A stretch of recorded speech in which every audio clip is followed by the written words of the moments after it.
বয়সের সন্তান কি হাতের বাইরে চলে যাচ্ছে? বিশেষজ্ঞদের পরামর্শে নিয়ন্ত্রণ ও সম্পর্কের সমীকরণ। আপনার আদরের সন্তানটি কি হঠাৎ করেই বদলে গেছে? কথায় কথায় তর্ক, নিজের রুমে দরজা আটকে রাখা, কিংবা আপনার সাথে দূরত্ব তৈরি হওয়া, এই পরিবর্তন কি আপনাকে ভাবিয়ে তুলছে?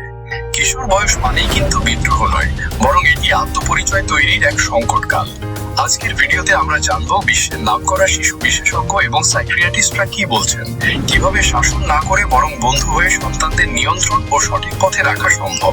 এই ভিডিওটি আপনার পরিবারের অশান্তি কমিয়ে সম্পর্কের নতুন দিগন্ত খুলে দিতে পারে।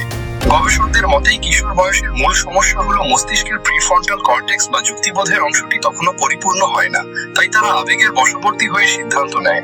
সাইকিয়াট্রিস্টের পরামর্শ হলো এই সময় হুকুম না চালিয়ে বরং তাদের কথা শুনুন। তাদের শুনে নেওয়া মানেই হলো অর্ধেক সমস্যার সমাধান। আধুনিক সাইকোলজি বলে জোর করে নিয়ন্ত্রণ করলে সন্তান আরো বেশি অবাধ্য হয়ে ওঠে। এর পরিবর্তে সহমর্মিতা প্রদর্শন করুন। তারা কেন বিরক্ত সেটা তাদের দৃষ্টিতে বোঝার চেষ্টা করুন।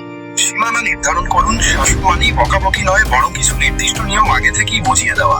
বন্ধু বনাম অভিভাবক। মনে রাখবেন, আপনি তাদের বন্ধু হওয়ার চেয়ে নির্ভরযোগ্য অভিভাবক হওয়া বেশি জরুরি, যাতে তারা ভুল করলে আপনার কাছে নির্ভয়ে আসতে পারে। গবেষণা অনুযায়ী রাতে পরিবারের সবাই মিলে একসাথে ডিনার করার অভ্যাস সন্তানদের ড্রাগ বা বিষণ্ণতা থেকে দূরে রাখে।